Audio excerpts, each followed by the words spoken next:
Hey everybody, how's it going? It is Joe. Welcome back to another episode of Inside Our Phillies.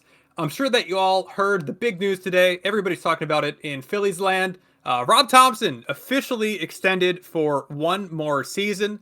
His contract will now go through the 2027 year. And also on the side, some smaller news. Kyle Schwarber signed a 5-year, $150 million extension with the Phillies. So we'll get to that eventually. But first, let's introduce everybody on the podcast today. We're starting off with Metsuck. How's it going, man? I'm well, man. How's it going? I'm glad to be done work. And, for better or worse, it's a long weekend for me now. We also got Jeremy. How are you today? Oh man, I am so happy about this Rob Thomson deal. Oh my god, I'm so happy. Great news. I'm sure everybody is partying out in the streets. And we also have Shitticup Giles. How are you doing today? Oh, I'm super excited to not get crucified for my take on the ever important news of the Rob Thomson extension and, the totally not second coming of the Ryan Howard deal in Kyle Schwarber. I'm doing great. Yeah, so let's start with that big news item, Rob Thomson getting brought back for one more year. Some are accusing the Phillies of trying to bury this in the other news piece that came out today. But we'll start with you first. We'll go reverse order. Jacob Giles, what do you think about Rob Thomson coming back one more year? It's official now. So as a Steelers fan who has wanted Mike Tomlin gone for the last, I'd say 3 or 4 years, this doesn't affect me at all. It was, I think, incredibly obvious that Thomson was going to be brought back. The team's been, outside of the hitting core collapsing in the playoffs, incredibly successful. There was no grounds for them really to just straight up fire him. And you're not, NJ has said this on the subreddit a lot of times, you're not going to have a manager like on a lame duck deal where they don't have the next year given to them. So that's just not going to happen. And I don't think there's any world where Rob Thomson wasn't coming back next season. Yeah, absolutely. Matt Zuck, we'll go off to you now. What do you think about the Rob Thomson official extension? I'm looking forward to the Don Mattingly era when they fire Rob Thomson and bring him up from the bench coach job that they're about to sign him to. That's exactly where I was going to go with that. So thank you for bringing that up. For those that might have missed it, I guess it's like the tertiary news now is it seems like it's all but a formality that the Phillies are going to be signing Donnie Baseball as their bench coach. They've been saying that they wanted somebody who has had managerial experience, which obviously Don Mattingly has. He's the first Nepo dad ever in baseball. Preston Mattingly, obviously the GM of the Phillies. But yeah, now we'll pass it off to you, Jeremy. And what do you think? Wait. First off, he's not the first Nepo dad. Ken Griffey Sr. was a little bit of a Nepo dad back in the day. And Bobby Bonds got some extra work with the Giants back in the day. So he's not the first Nepo dad. Let's just be clear. But his son is literally hiring him. That's the Nepo listen, part. I look forward to the day his son has to fire him. That'd be funny too. I just came up with a theory here, and it's that so I'm firmly of the belief, or at least becoming more of the belief, that there is just not going to be baseball in 2027 because there's going to be a lockout, and we might miss most of, if not the entire season. So Thomson being extended through 2027 is just an excuse to not have him on a lame duck deal, but he's not going to manage in 2027 because there's not going to be baseball in 2027. Yeah. Okay. Well, let's go. Yeah. No, but that's basically. Yeah. No, that's basically my take because for some bizarre reason in all sports, they're afraid to give lame duck deals to managers, so they just give them an extra free $5 million. All these coaches. It's so stupid. It's so dumb. Yeah. So let me ask. Why do I care about John Middleton giving him $5 million? I really don't. It doesn't affect the luxury tax. Doesn't affect anything. No, it's just funny though that in all the major sports leagues that the last year doesn't really. It's the year before the last year is the one that really matters. So yeah, and that's in every major league. That's in every major sports league though. That's just not. I know, but I'd rather have just a fire parachute, like a golden parachute. You get $5 million for being fired. There. Yep. If your contract runs out, it runs out. But it's just it's just the funny optics with that. Yeah, he was never going to be gone. It's just God. Yeah, he talked about how much he loved it and everything. I don't think moving on from a manager does as much as people think it would, other than make people feel better. I think the big thing for firing Thomson would be it would make fans feel better. I don't really think it would majorly move the needle on the team and their issues in the playoffs. I get that he made some really bad moves this previous postseason. There were also, however, equally dumb decisions and awful plays made by players in that postseason that could have also, if they had not made those plays, they would have won the series against the Dodgers. So I don't think that. I think moving on from Thomson is a scapegoat. No, but my thing is, he says all these things. He says all these plans he always does, but he never does it. If he just sticks with what he says, things would have worked. He didn't use Ranger in the bullpen in games 1 and 2, and then he didn't even start him. Play devil's advocate with this all. If Rob Thomson is, or the manager in general, not making a very big impact on the team, which I could totally see being true. I do think in the postseason was maybe a little bit of exception where the manager directly did have an impact on the games. But you know that you have fans that are upset. You know you have a big subset of the fan base that wants to shift things up. The manager is a pretty easy thing to shift up. And if it doesn't really make a difference whether you do or you don't, why not do it? Especially if you're going to be running back the team, which it seems like the Phillies are going to be doing. At least say, hey, we shook this one thing up. Yeah. We believe in the players, but we feel we need a new voice to get them amped up. This team has lacked energy at so many points, and it's just, if the manager doesn't matter, appease us. Give us blood. I mean, it's very possible that Don Mattingly's here because Rob Thomson is on thin ice. I mean, I'm pretty sure that I would rather have him managing the team over Rob Thomson. Does anybody else agree with me on that? No. I'm there. Wasn't Mattingly the manager of like the Dodgers in the mid 2010s? Yeah, but like he basically had the same success as Dave Roberts before Dave Roberts got a super team. Like before the last 2 years, Dave Roberts basically had the same exact success as Don Mattingly, besides the 2020 Clown Fiesta. I remember those postseasons in 2014 and 2015 with Don Mattingly and some of the appallingly awful decisions he made with the Dodgers while he was there, like Game 1 in 2014 against the Cardinals, leaving Kershaw out there like to have a Chernobyl-style meltdown in the 7th inning, or leaving Kershaw to face Matt Adams. I don't think he's a good manager. I think he's a terrible manager. I don't think he should be. He had a 1.77 ERA. Like that was Kershaw's prime. He should have been. He was clearly out of gas. I implore you, go back and watch. I know. Against the Cardinals. Just out of curiosity, for those that might be interested, Don Mattingly was manager of the Dodgers from 11 to 15. Now, the beginning of this is when there was the big ownership dispute with the Dodgers, so the Dodgers weren't really able to spend to their normal level for a few years there, which could have had an impact, but he has a career playoff winning percentage of 421 with the Dodgers and 400 with the Marlins, so a total of 417. Rob Thomson's postseason winning percentage is 553. Obviously, over the last 2 years, he's only won 2 out of his 8 playoff games.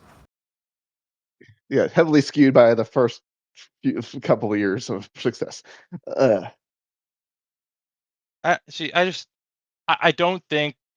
really think it's just it's just a placebo to fire Thomson. Just like you said, it'll make fans feel better, but I don't think ownership is obligated to do something to make the fans feel better if it doesn't meaningfully make the team better. Yeah, but we also said about Girardi. Firing Girardi wouldn't do anything, and then turns out they all hated Girardi. I guess, but I don't get the sense that the players hate Rob Thomson. Well, but like the players didn't hate Boa, but Charlie Manuel changed up the clubhouse, like the energy. It also took them, under Chuck, it took him like 3 years to get to the playoffs, and the fans wanted Charlie's ass kicked out the door when he was first here. Like, I mean, they collapsed in his first couple seasons. We won in spite of Charlie in 08. Go ahead, Betsuck. What were you saying? Well, no, we're good. I agree with the comment about we won in spite of Charlie. Yeah. We would if we had any other manager, we wouldn't 09 because oh my god, fuck it. How to use Lidge? Oh my god. Just that was awful. Yeah. All right, let's relitigate really 2008, also 2009. The 09 bullpen was just horrifying too. It was. It was a very bad bullpen. Yeah, but it could have been. There were pieces that could have been avoided. Like you like Turnhill Park was good in the bullpen, right? The bullpen was fine. Well, but the problem was they kept going to Lidge. We really are rehashing the 2008-9 Phillies. I know, but all you had to do was use Madsen. That's all you had to do. But they didn't do that. So let's get to where we're at. I love Madsen. I have a Madsen jersey signed, framed on my wall. I have just. Oh, I just want to say last thing on this. I was such a Madsen fanboy, and I was so bummed when they let him walk in 11. I know why they let him walk, but man, as a kid, I liked Madsen so much. Oh yeah. All right, moving on.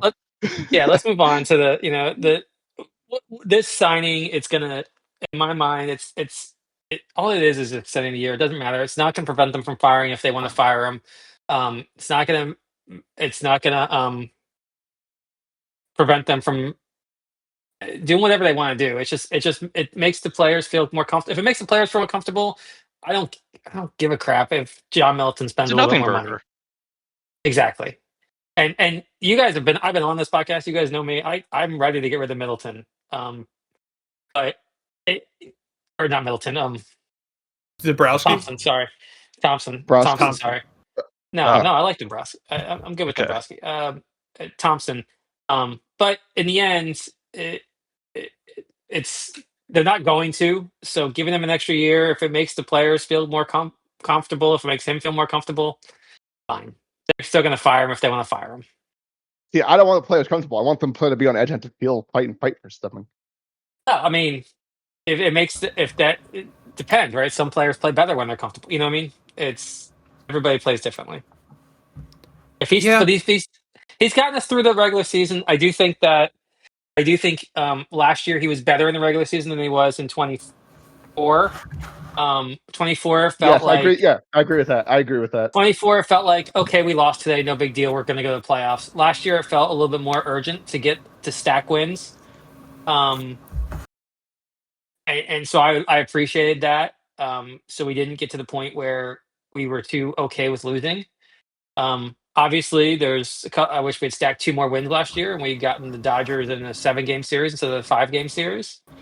But it is what it is. It is what it is. I find one thing I have an issue with people's complaining about.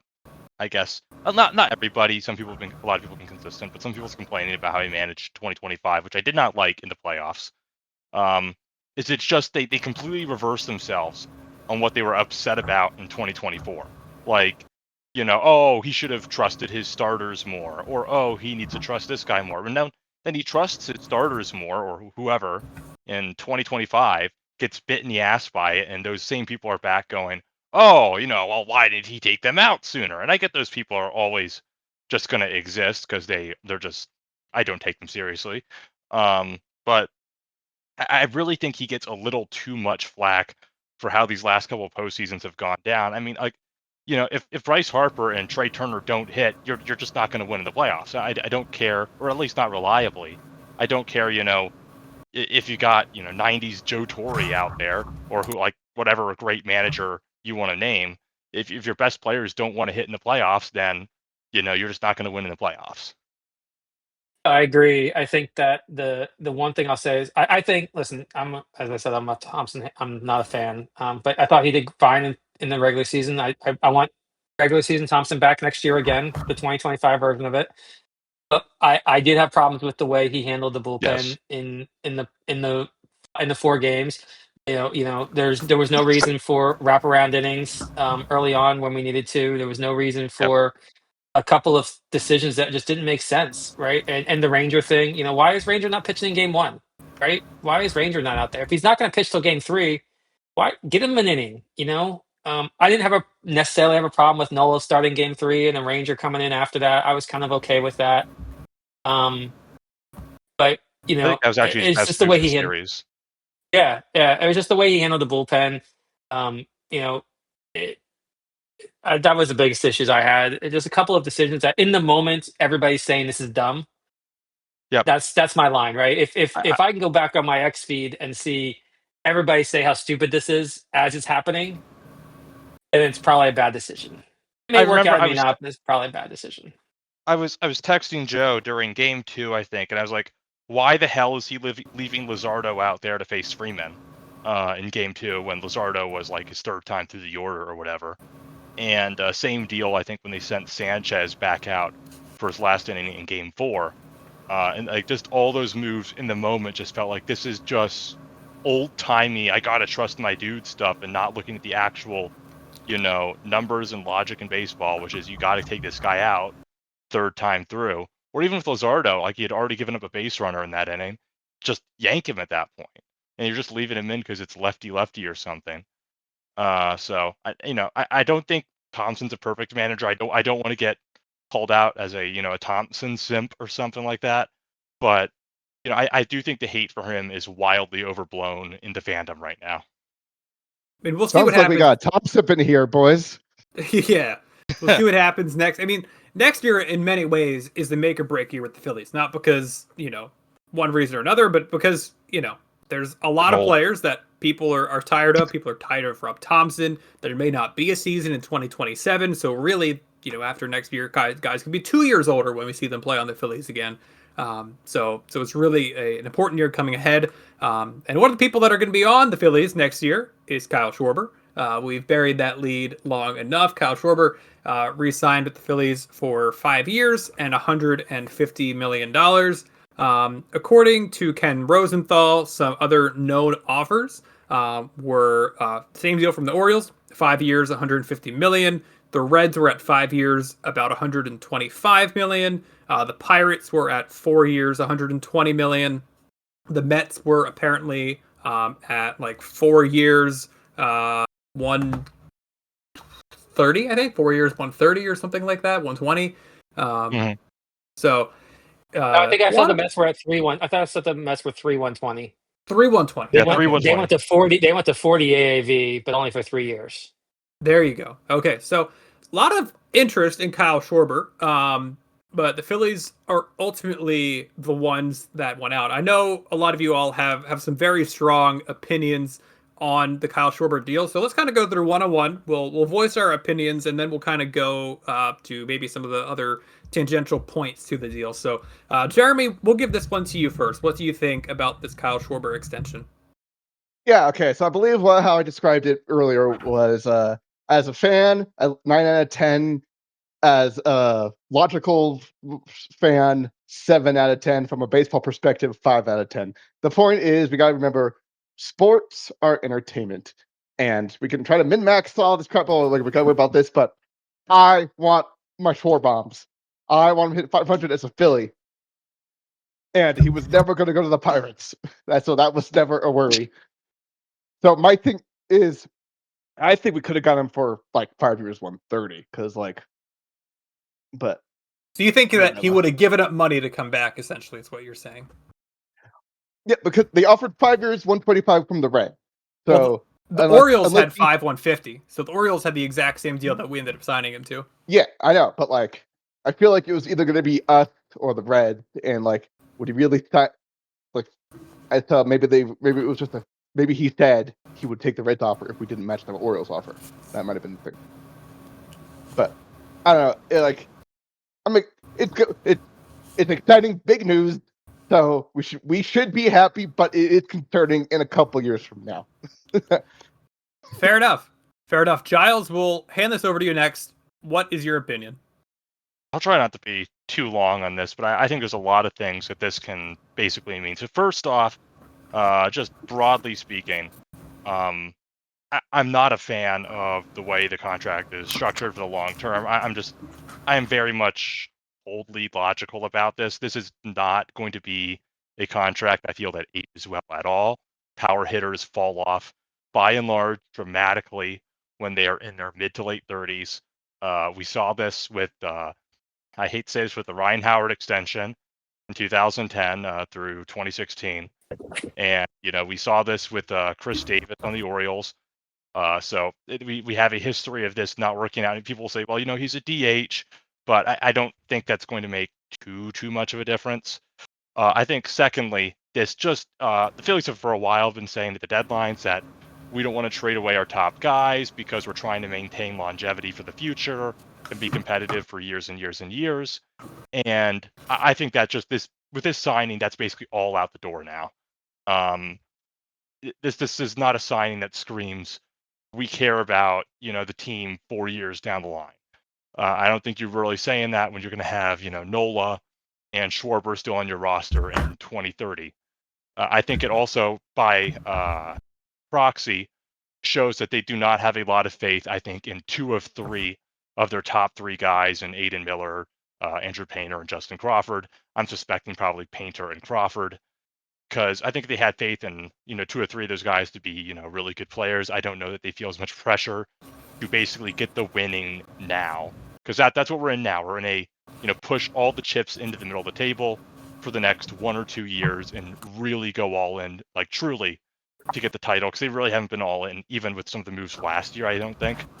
And I think that sort of approach is the only way this deal makes any sort of logical sense from just a pure min-maxing the baseball team point of view. And obviously there's the entertainment value, like you mentioned, but I think this is a very high risk deal for the Phillies, and you're paying him for a year he is never going to replicate, and he is never going to be better than, which that is the basis for him earning $30 million a year. And we did this again just a few years ago with Nick Castellanos, and obviously Schwarber's not as bad as Castellanos. I'm not even going to come close to implying that, but it is not generally a good idea to sign players based off of career years in their early to mid 30s. So I'll wrap it up right there. I think I'll give the contract like a 4 or 5 out of 10. Yeah, I think that's a lot of great points. One call out I want to give before we go over to Matt Suck. Ryan Howard was earning about like $20 million a year for the majority of his extension. A $2013. I looked at 2013 just like a random year of the Howard extension is worth $1.39 today. So Howard's $20 million in 2013. It's roughly $28 million today. So inflation adjusted, Kyle Schwarber's making more money than Ryan Howard did still. So just wanted to give a call out to that comp because I think that's a good comp. But now we'll give it off to you, Matt Suck. Yeah, but Howard's Achilles blew up. Not Achilles. Exactly. It was Achilles. Yeah. It was Achilles. He was declining well before that. He was not to the level he did. Not like that. No. His power was falling off, and his strikeouts were going way up before that happened. No, they weren't. Deny. No, it weren't. Okay. They went down. In 2011, he struck out 172 times. So, all right, I'm gonna relitigate the Ryan Howard contract first. One, if we didn't have an extension, first off, that was the best thing to happen to us.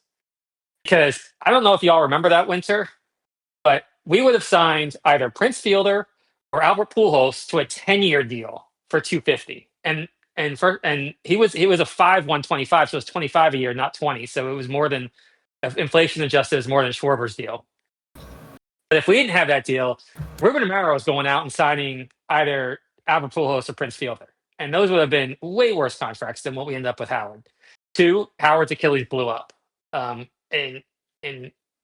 3, I don't really have a third on that one. But going into the Schwarber deal, though, I think everything Jeremy said at the beginning, I'm pretty much fully online with. Right, as a fan, it's a 10. Honestly, I can't even say a 9.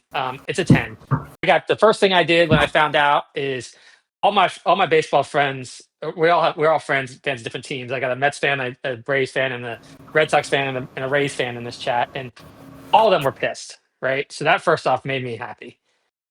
2, I texted my 11 and 13-year-old kids, and they were ecstatic. So again, baseball is entertainment. Sports are entertainment. It's supposed to be fun.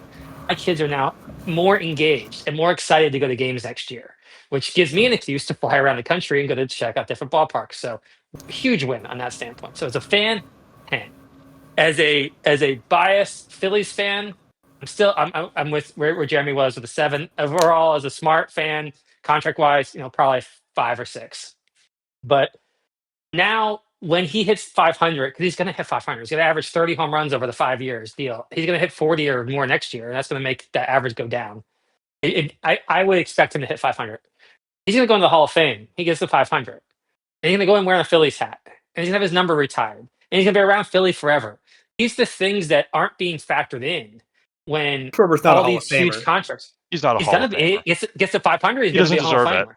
He doesn't. It's not He the gets to Hall of War. It's not the Hall of War. It's the Hall of not Fame. Hall of War. Exactly. He gets to 500. He's going in. It's just that simple. I don't Counting know what to tell stats you are guys. awful for player evaluation. That's fine. Hall of Fame, not Hall. It's an entertainment business. You know, I also personally believe, and I'm going to jump off to a different sport. I personally believe Robert Ory should be in the Basketball Hall of Fame. Right, the guy's got 7 rings, and he won a lot. He was key in a lot of those. Right, so I don't watch it's a Hall basketball, of so I don't Fame. have an opinion on this. That's fair. That's fair. But it'd be like Scott Brocious being better for like 7 years versus than the 2 years he was great. Right, it's kind of hilarious that Robert Ory is in when they let everyone in their mother into the the Basketball Hall of Fame. Correct. But again, it's sports for entertainment. We're supposed to enjoy it. I'm sorry, if he gets to 500 home runs, he's going to the Hall of Fame. One, everybody loves him. He's a great guy, so he's going to get all the writers' votes. I want to clarify. I'm not disputing the fact that he isn't going to get into the Hall of Fame. I think he will get into the Hall of Fame because 500. I just don't think that that's how we should be putting people into the Hall of Fame. That's fair. I will disagree with that. And that's for the January discussion when we go over the Hall of Fame voting. We can talk about. I'm a big Hall guy though, so. I'd like to just quickly relitigate some of the Howard things because it itches my brain a little bit. I will admit that I am wrong about the strikeouts. I apologize for that. However, so Howard, and I've been roasted for this before because I don't use Baseball Reference. 2008, 2009, he had an F/WAR of 2.8 and 4.4. So there's just 2 seasons. We could go back. He had 3.1, 5.9, etc. 2010, he was second base. He was worth under 0.9. In 2011, he was 1.6.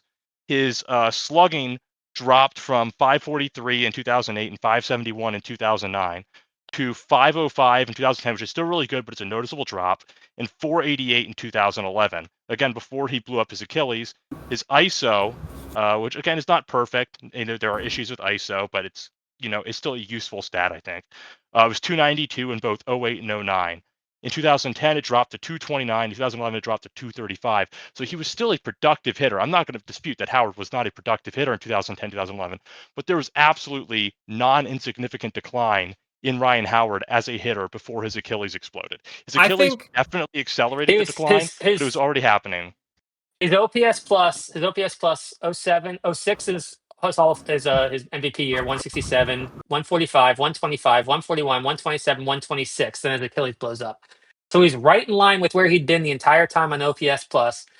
He also played in a division where the Mets completely imploded. The Nationals were terrible, and the Marlins were a joke as well. So he was that. OPS plus isn't exactly the best measurement. It has to be. How do you have to. I'm sorry, my measurement doesn't. He hit 33 home runs. 116 RBIs. You want to do counting stats, fine. But OPS of 835 in 2011. Just don't tell. Was it as good as 2006? No. Was it as good as 2009? No.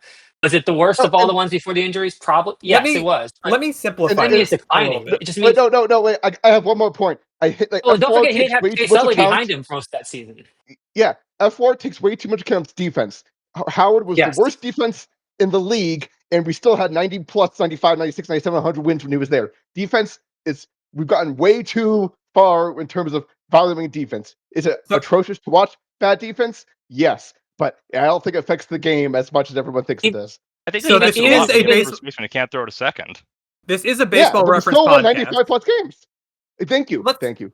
Let's compare the 4 seasons that Schwarber's current deal, his prior deal, had to the 4 years before Ryan Howard tore before his Achilles. All right, I've got Howard's up. I have them both. Yeah, both. Both okay. Yeah. So Ryan Howard's 4 years, he was averaging 2 WAR, Baseball Reference WAR, per 100 per year, and it had an OPS plus of 130. Kyle Schwarber averaged 2.8 WAR a season for 134 OPS plus. So like, and this is age 29 through 32 for Schwarber, and this is age 28 through 31 for Howard. Very, very, very similar. I mean, you can give a small edge to Schwarber, less than 1 WAR, a few OPS plus points. Less than 1 WAR. It's because of how weird WAR can be when they change it around. That's basically close to a tie. Schwarber was a year younger, but like there's a lot of similarities here between the Howard contract and the Schwarber extension. And you just don't know if a bad injury is or isn't going to happen to Schwarber. If there's any kind of bad injury can happen to a 25-year-old. It could, but like a 25-year-old is a lot more likely to recover a lot better than a guy who's in his mid-30s. Is Kyle Schwarber's 2022 worth this contract? If he came off his age 2022 season, is Kyle Schwarber's 2023 worth this contract? I have an issue with that comparison because Kyle played a lot of left field in those 2 years. He did, yeah. Especially 20, because he had to, because Bryce was DHing. Yep. But Bryce, he's not going to have that defense hurting his value then, I think. Bryce is going to have Schwarber in the future. Schwarber was signed to be the left fielder. Castellanos was signed to be Bryce the DH. Bryce is at first base. Bryce is at first base, and he's one of the better defensive first basemen. Even if he dips a little bit, first base, you can deal. Again, we just showed Ryan Howard. Yes. We won a World Series. We went to another World Series. We went to 5 straight playoffs with a terrible defensive first baseman. You can live with a bad defensive first baseman. What about injuries? Bryce Harper's he's old, right? He's not some young player. He has lingering injuries. Like the DH spot, I don't think we can just assume that Kyle Schwarber is going to be able to go into the DH slot for the next 5 years. There's never going to be any conflict there. Exactly. I don't see the injuries to Harper affecting his ability to play first base or somehow being aggravated by him playing first base. Have you not seen the dude run into the freaking dugout? He's not doing that as much. Let's be fair. He hasn't done that in at least a year or so. So more wear and tear on the body. But even if you take away, we'll just look at OPS plus for Schwarber. OPS plus in 2022 131, 2023 120, 121, 2024 134, 2025 150. So like this was a little bit of a career outlier, except for 2021 with the 149 OPS plus. And now you're getting to age 33, and if the bat lead goes down just a little bit for Kyle Schwarber, all of a sudden those home runs turn into warning track fly balls, and Kyle Schwarber's not providing you any value on defense. He's probably providing some value in the clubhouse as a leader, but I'm not paying $30 million for that. I don't want to. Like, I am vehemently against this contract. I think it is a disaster, and I think that in 3 years, not even 4, not even 5, I think 3 years from now, we are going to hate this contract. I've told this story before, but it's been a bit, so I'll just rehash it. My dad and I, we live in South Central PA, and there was some people from the Phillies and Orioles organization coming down to sort of do a sort of town hall, I guess you could say, to talk about baseball, and you could ask questions and stuff about running the organization. And this was immediately after the Chris Davis contract. And one of the questions my dad asked the Orioles people was, hey, are you at all worried about this Chris Davis contract, turning into, the Ryan Howard contract? And, the Orioles guys was like just insistent that there was no way Chris Davis could turn out as bad as as Ryan Howard. And of course, he was right because it was worse. And I'm not going to say Kyle Schwarber is going to be as bad as Davis, but, I don't even think that's remotely a possibility. But I hope not. But that nobody thinks that the contract is ever going to be that bad when they see a guy in the height of his career like Schwarber is right now. Nobody ever goes, oh yeah, in 4 years that guy's going to be, a massive anchor on the leg of the team right now. And I just really, power hitters just do not age well, by and large, unless you were talking, a unicorn like David Ortiz or Nelson Cruz. They do not age well into their late 30s. Yeah, they just had to rub some cream on their stuff. Yeah, just eat a healthy breakfast. Yeah, but the things he does well as a power hitter are the things that are going to extend him more than anybody else, right? It's the fast hands. That's not going to slow down dramatically. It'll slow down a little bit, but it'll take it from 450 feet to 400 feet, right? I mean, he's Listen, I think we've all laid this out at best as a baseball contract at best at 5, right? So none of us think this is the greatest contract in the world, but there's intrinsic value that needs to be factored in here that pure stat people just don't get, and they're struggling. And we were talking about the Mets earlier in Discord, and the way David Stearns is treating Pete Alonso, and how he's not making sure he's going to be a Met for life and all that stuff. And I'm not sure Pete Alonso was at that level to where you want to make him a player for life on your team, but there are certain players that even you take the fall at the end of their career because it's worth it to have them be around that team for the rest of their lives. And I understand that from a baseball standpoint, from 20, 27, 28, 29, 30, they may not be great, but there's value in them being there. And I just don't think that, yes, he can get hurt tomorrow. He could, and he could he could pop his Achilles and lose all of his power. And that's a risk we take. But I also don't think he's at the same level as Chris Davis. I don't think that, I just pulled up Chris Davis, as he was actually better than I remember. He was But great in I his also prime. don't. Yeah, I don't remember him being. That was during the years where I was only watching Phillies games because I was depressed. I'm sure that Yeah, helps. it did. It did. Honestly, it amazingly did. Or But so bad it was funny. yeah. I mean, come on, we celebrate Tyler Goodell Waving the for like white a week towel in the for one bullpen. play. Yeah, and well, and then but anytime anything good happens, and it doesn't matter. I'm not really getting those years. Ultimately, though, there's a lot of value in having him. There's a reason why 4 teams were willing to pay him. 4 or 5 teams were willing to pay him this much money. The And that's the Pirates thing. wasn't a real offer. Changed my mind. No, it was Okay, not a fine. real offer. Fine. We can throw the Pirates out.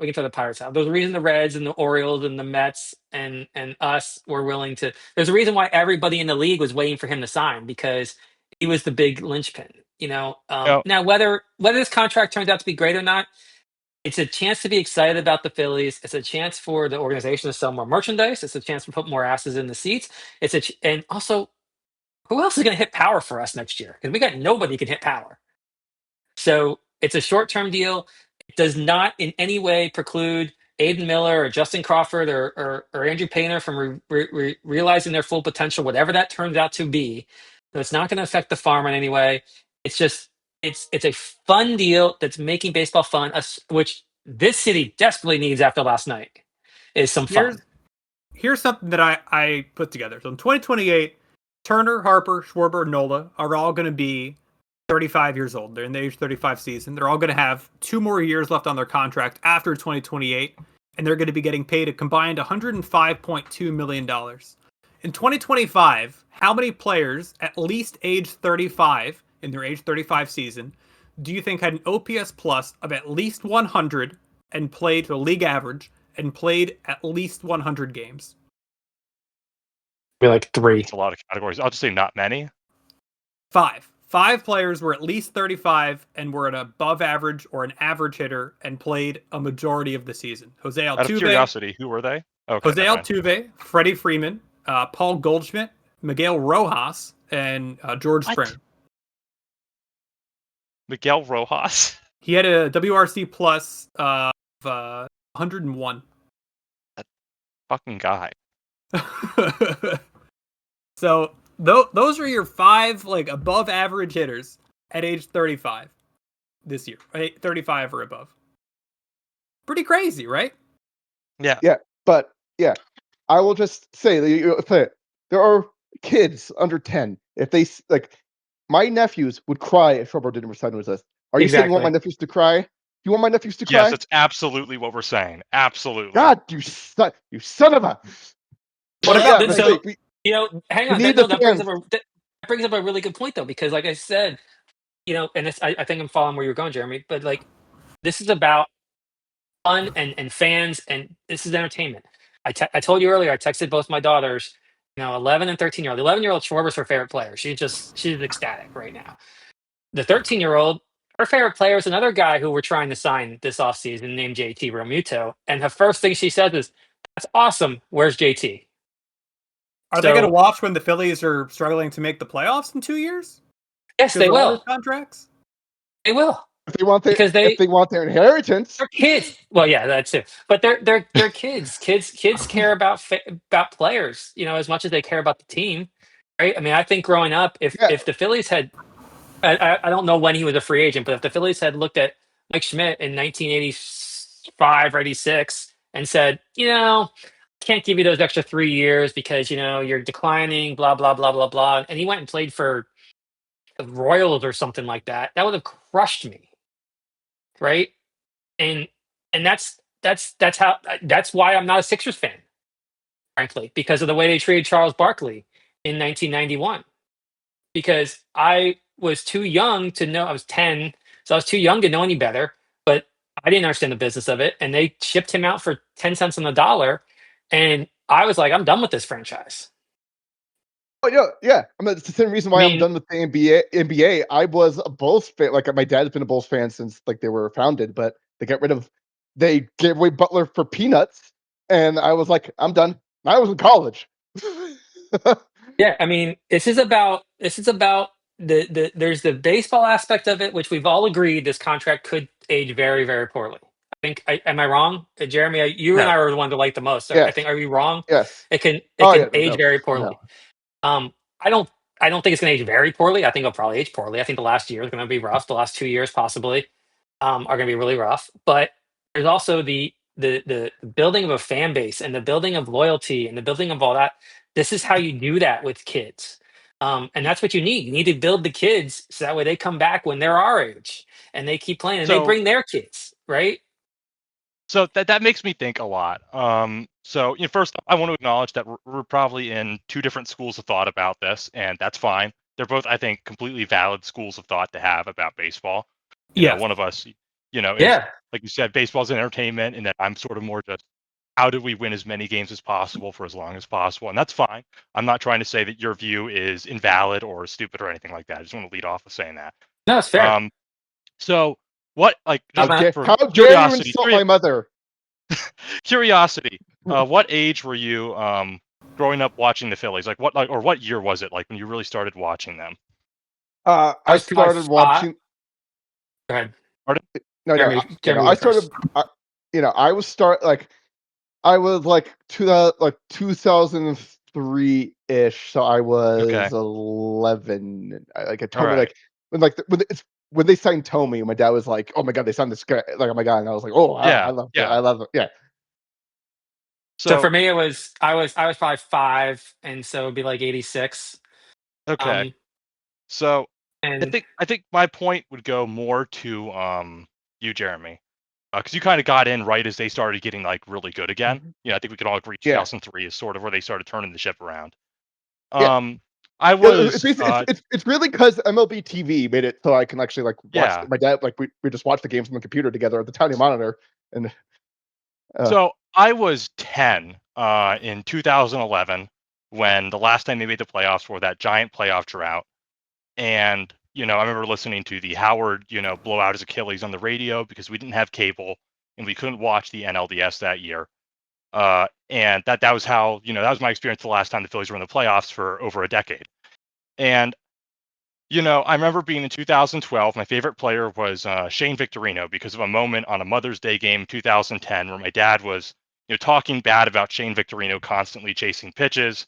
And then he hit one like nearly into the second deck in right field in that same at bat. And it's one of my most kind of fond memories as a young baseball fan growing up. And I remember my dad kind of telling me, hey, Duncan, oops, real name drop. Sorry. They traded Shane Victorino. They traded Shane Victorino to the Dodgers, and I was like on the verge of tears over that because I loved Shane so much. Even though I didn't watch many of the games, I just loved Shane Victorino mainly because of that moment. I'm not afraid to admit. And he had waited like 3 days after the fact to tell me because he knew how upset I would be about them trading away Shane Victorino. And like you said, I didn't understand why they would trade him away. Anyways, I was like, but we just won a World Series in 2008. Why are we trading away our guys right now? And what I did is, I do not mean to say this to sound like a dick. I went and, I found a new player to latch on to the next season. I became a Cliff Lee fan the next season.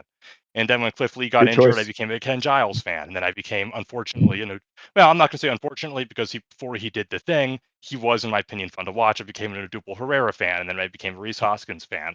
And I think that, people who love the game, and I don't mean to sound this condescending, they will, even though it sucks, they will find a new player that they love and that they will watch. And I also think that winning in of itself is a more powerful driver of long-term fandom than purely names. And I get that I will admit that players have a large role to play in retaining fans and such, and not just saying, screw you, your rookie contract's over, get off the team, like say the A's or the Marlins do. That's an awful way to do business, and you will lose fans doing that.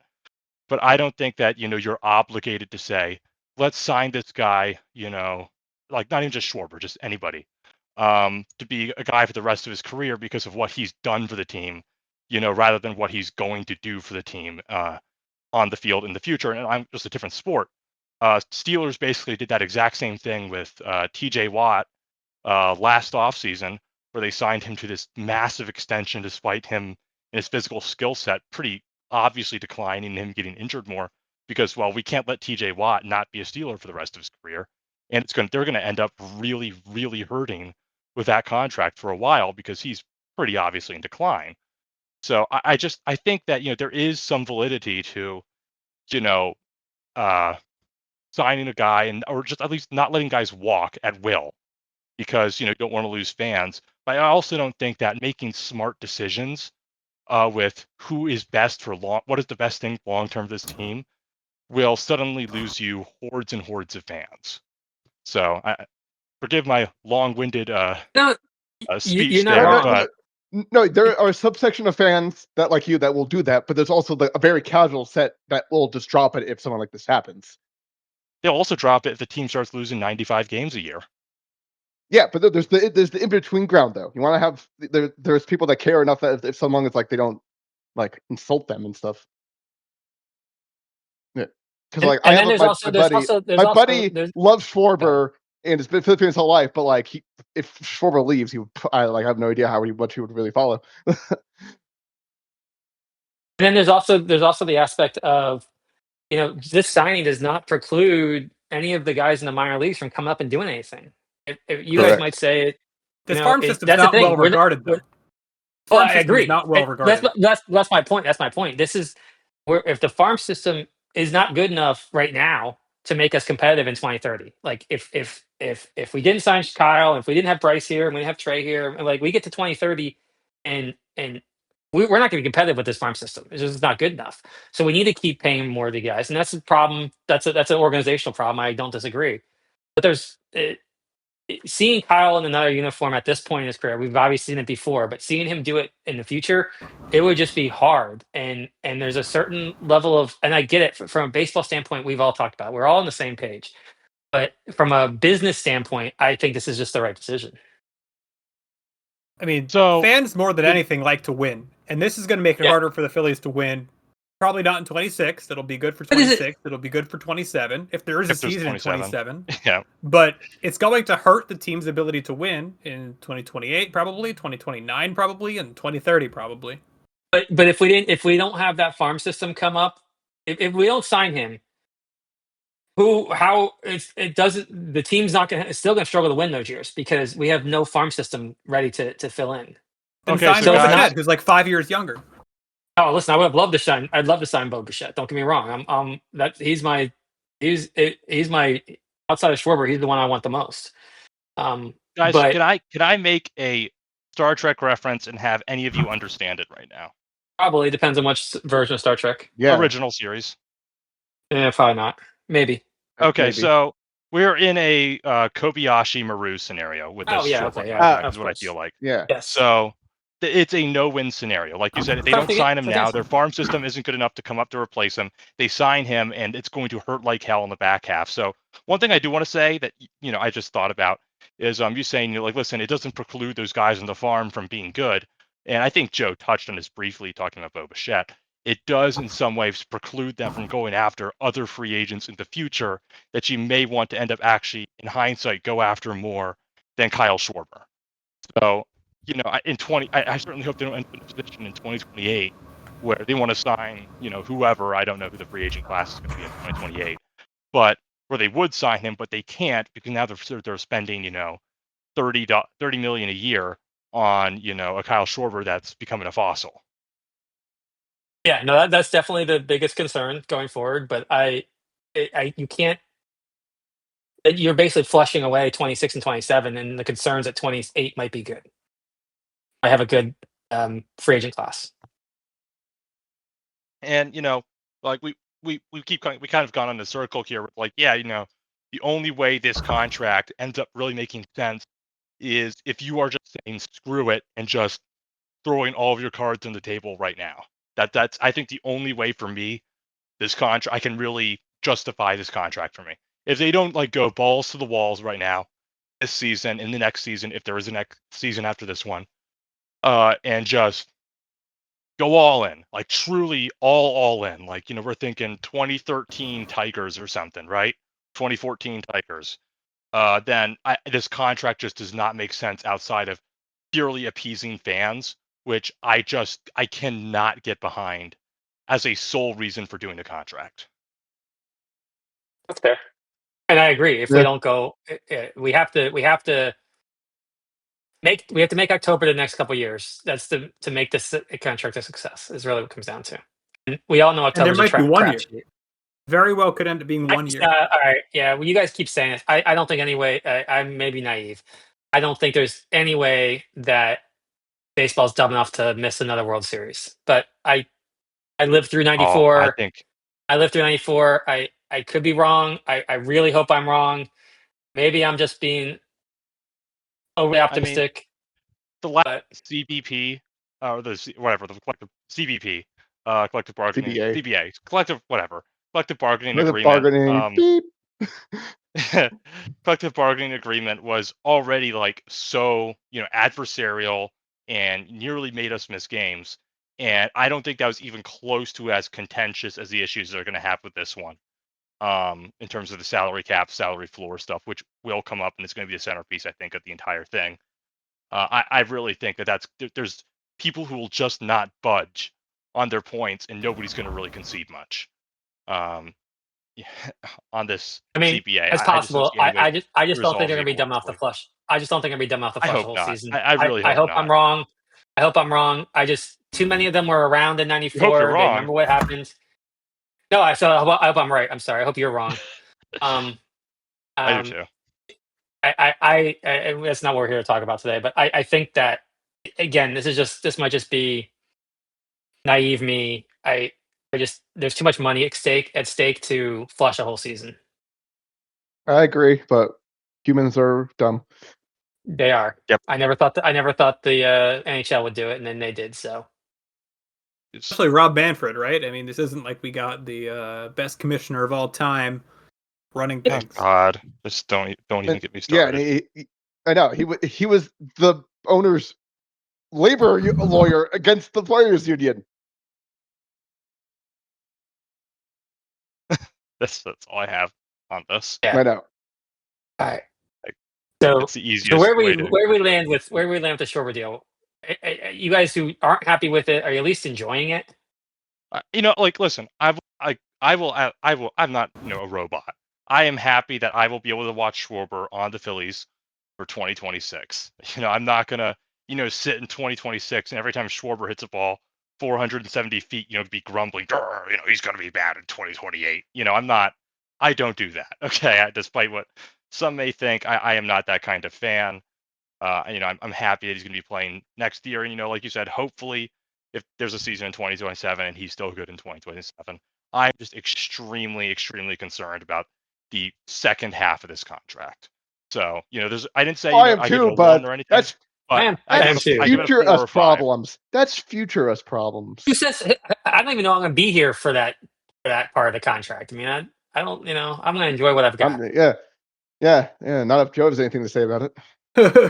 No, where I'm at on this, right, is what I wanted more than anything in this offseason was for the team to change and to not feel like it was the same team coming back yet again. Yeah. Unfortunately, as a side effect of signing Kyle Schwarber, it's now looking more likely that the team is going to look more similar to the team of last year, which I was so tired of and I so badly wanted to see change. I am so tired of watching this generation of the Phillies. We'll see how the rest of the offseason shakes out. I enjoy Kyle Schwarber, but I have not really enjoyed the product that the teams that they've provided over the last couple of years. And I hope the product changes before next season in some meaningful Sign way. Kyle Tucker to an 8-year contract, and you're going to like it. He would have been better than Schwarber. Would have been better than Schwarber. I can admit that. So what change would you want to see, Joe, from this point? Knowing that Schwarber's back, knowing that JT is likely to come back. Well, that's what sucks, right? Because like JT is likely to come back, and he always, I think, was more likely than Schwarber. So by bringing back Schwarber, you're pretty much saying that the only guys that can change are like Castellanos and Bohm, and that's not enough. That's not enough. Like you have to change something else meaningful. Everyone have a party when Castellanos is gone. To me, you get rid of Castellanos, you get rid of Bohm, and you. Yeah, Castellanos is gone. Everyone acts like it's a free agent. Every report it acts like he's a free agent. He's gone. Yeah. So Castellanos gone. If they get rid of, if they can move Bohm, and if they can move Marsh, or if they can just live and die with Marsh. Like I'm tired of this platoon thing with Marsh. Let him fail as with lefties if he has to. He's hit pretty good lefties at times. So he's and honestly, if you take away his first month last year, he's actually had a pretty good year last year. No, it's also the fact everyone they used to platoon with him is bad. So it's just like yeah. So it's like you're not gaining anything. It's just I'd rather just and you let Crawford play out there, and then you get another right-handed bat in the outfield if you can find one.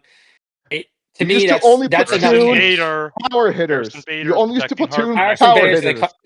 So Harrison Bader is the perfect example of I would be feeling with the contracts he's asking for 3 years. If I saw that, I'd feel how you feel about this one, about the Kyle Schwarber deal. I agree. I actually told Joe, I think a couple shows ago, I was like, I think he's going to end up as a Jake Arrieta type, where he ends up waiting a long time to sign because he thinks he is worth more than he actually is. Either that or some team is going to massively overpay for I think, pretty fraudulent season offensively. Yeah. Yeah. Oh, well I have a wait, contract? Wait, I have a heart out right now. Talk to you guys later. Bye. See you, Jeremy. Thanks. Yeah. So what contract would you give Bader? Maybe I think I'm not great at dollar values personally. So, length is sort of more what I'm kind of concerned about as a fan. At absolute max, I would give him a 3-year contract. Absolute max. Okay. So you like him more than I do. 2-year contract. Just because even if he regresses some offensively, he's still a stable, I think, center fielder. He's a really good fielder out there. And his base running is really excellent.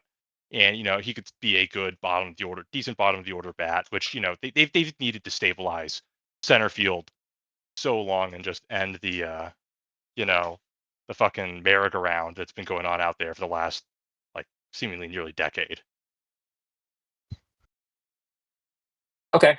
To me, 2 years is my max for him. I'm with you on that one. 3 years for Bader feels like you're asking for trouble. Again, you're buying somebody after a career year. Same thing with Schwarber. It just doesn't make sense. I'm also buying him knowing I'm not getting that offense. I'm buying him for locking down center field and giving me a spark plug every once in a while, knowing as a 7 or 8 hole hitter, right? And that's why I'm doing 2 years, 12 to 14 a year, and walking away. If he doesn't want that, then go enjoy Kansas City. Well, the thing with center field, 1 second, is you need Justin Crawford to play center field. If Justin Crawford can't play center field, he has zero value. Yeah, no, I agree. Fully agree. I think he plays corner next year just out of pure necessity, but I don't think that's a good thing. He's probably a negative WAR player in the corner, honestly. Yep, I agree with that. But, I think it's sort of next year, it's can he hit major league pitching, and then you worry about can he play center field. That's fair. After that, yeah, so, that makes sense. We were talking earlier about Castellanos, he's already gone. I will point to 2020 this year with Taijuan Walker when everyone went, there's no way Taijuan Walker comes back for this season. and it's everybody sort of was tacking it in as a done deal that he was going to get cut in spring training, and absolute latest, and then he didn't, and we had another year of Taijuan Walker. So I'm just one of those things right now where I will believe he is gone when he is off my fucking baseball team and I don't have to watch him wear a Phillies uniform ever again. But let's be clear, Walker was not talked about by Dombrowski and others in the organization the way Fair. they've been talking about Castellanos. Fair. And honestly, Walker. Forget what he was paid. Walker was a good member of our team last year. He was. I'm not denying that, but I'm just saying that it's sort of. And we need him next year. Yeah, I agree. I agree. Actually, I'd keep him around for next year as pitching depth. I'm fine with that.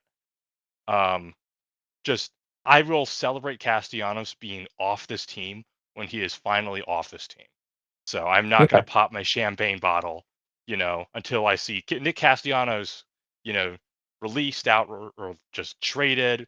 Phillies eat 98% of salary or whatever happens there when he's kicked off his team for being garbage for the better part of 4 years.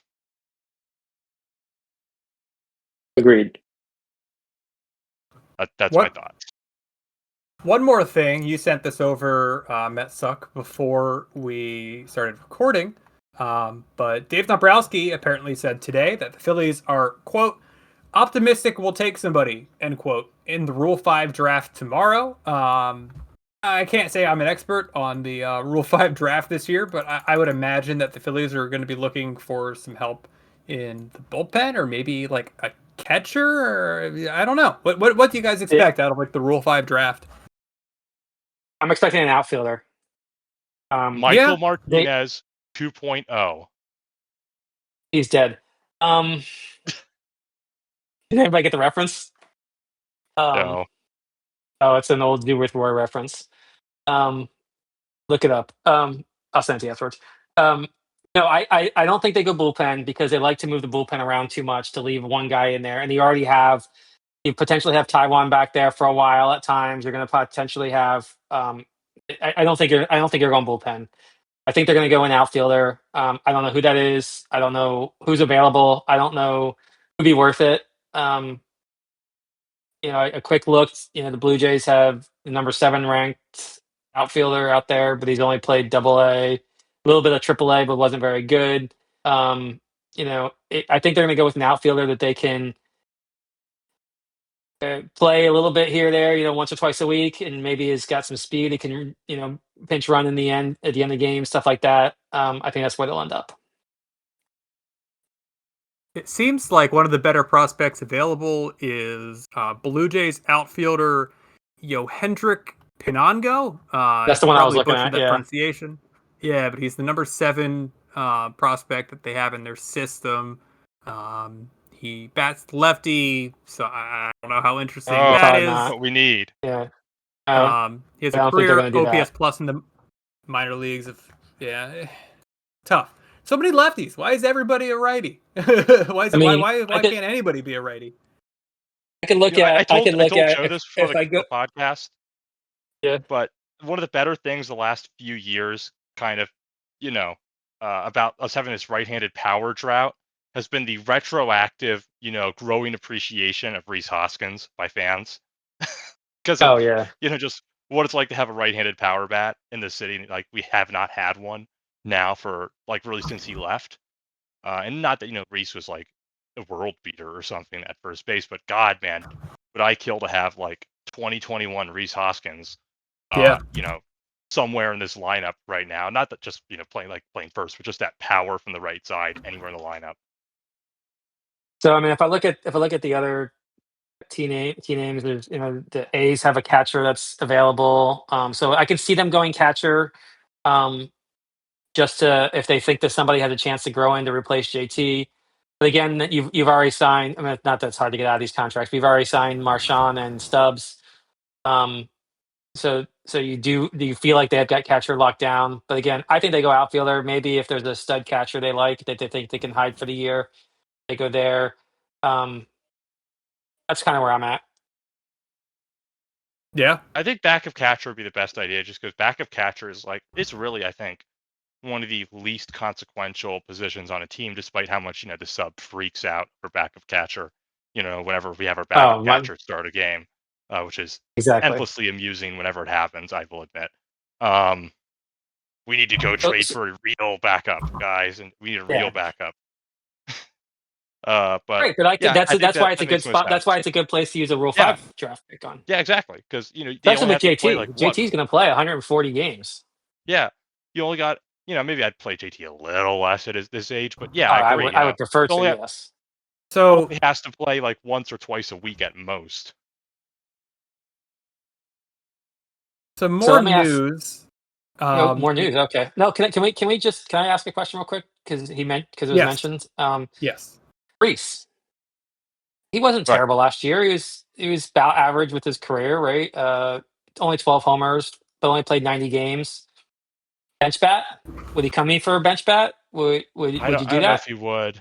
I don't know if he would. I think some team is going to some lower end team would give him a starting job. Sign him, to be a starter and give him kind of starter level money. And I think he might be at the point of his career where he's kind of looking for that. But if he came back, oh my god, I would party. Just as a bench bat, I would celebrate, dude. Holy cow! Right? Yeah, yeah. I don't. But that'd be you get your right-handed bat off the bench, and then you could throw somebody else in there to the outfield when if Marsh comes up late in the game. You put Race in against a lefty. I agree. I think somebody's gonna give him starter money. But if we're sitting here in 6 weeks and he still hasn't signed, hey, here's $6 million. Come be our bench bat. I will admit to Reese being the one player I have that sort of childlike, I never wanted to let him go, by any means possible mindset for when we had to let him leave. My God, my Phillies fandom was basically dying in 2017. And I think it was May and June of 17 where they were really the rock bottom of that rebuild. It was bad. And yeah, it was go look at May and June. They won I think 13 games in those 2 months combined. I remember something like that. It was horrifying. And I remember that August when Reese was coming up. My dad turned 50 that year. My dad turned 50 that year, and we did a off trip up in Hilton Head, and we driving back home to Florida, and I made him listen to High Hopes the entire way, and so I could hear about what Reese was doing. Right. We went to this A's game. It was one of the A's games near the end of the season, and they were.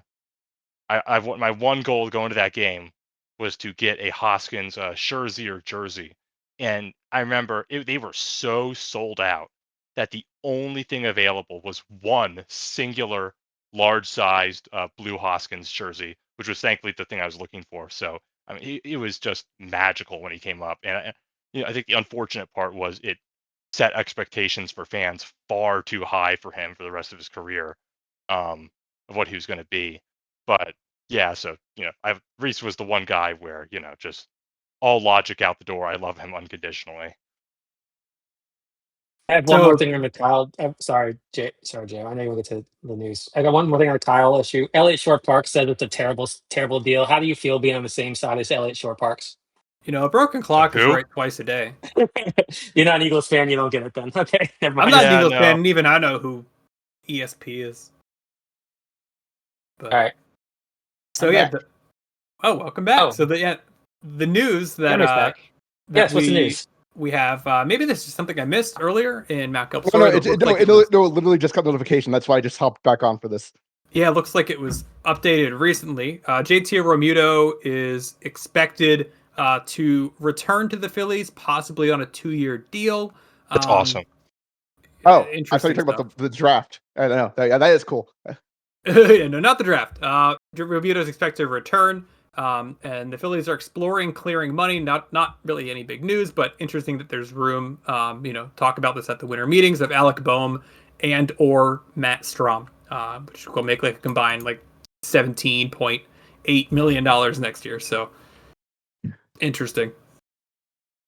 That's a suspicious. I'm trying to find that. I'm not seeing it. It's optimistic. They're optimistic. Yeah. What's the thoughts on giving up Strom? So Strom was good, but he definitely shown signs of slowly kind of declining. He's still good. but he's definitely falling a little bit and just reliever He's not a volatility. setup guy anymore. He's no, he's not that guy.